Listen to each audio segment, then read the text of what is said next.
Red? Hello guys, Ben. so papakita ko sa inyo kung ano yung mga ginagawa ko dito sa bird na to. Pinapakain ko si Ben. Ben is a squirrel para pag gumawa kami ng banda. Bien and Ben. Corny. Okay, fine.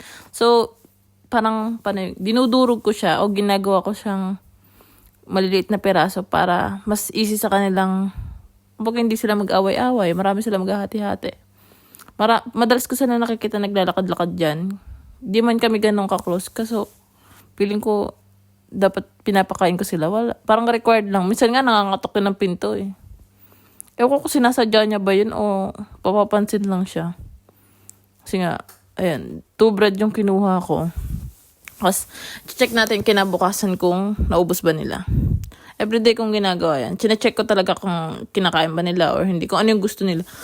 Papansin ko mas gusto nila may mga asukal na tinapay. Baka diabetic unlock yan. Tigil mo yan, Ben. Si Ben is...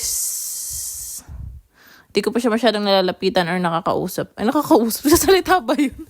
Basta, di ko siya masyadong nakikita. Ay, para ba explain? Hindi ko siya malapitan kasi nga wild animals. Sabagay, pareho na ako yung wild. Pero, okay na yun. So, yan, pinapakita kung dinudurog ko talaga siya ng pinong-pino kasi nga maliliit sila kasi baka mabigat. Yung tinapay, hindi nila mabuhat, hindi sila makakain. Ewan ko kung makain ba ng tinapay yung or ibon yung kumakain. Basta bahala sila. Isa kasi nuts. Oh, so, ito na yung kinabukasan. Ito na nangyari. Chinek ko kung naubos ba yung nilagay ko kahapon. Bale, alas 5 po yun ng hapon. Alas 6 na. Tirik na tirik pa rin yung araw kasi nga basta nag-iba na yung mundo ngayon dito. Nag-iba yung mundo.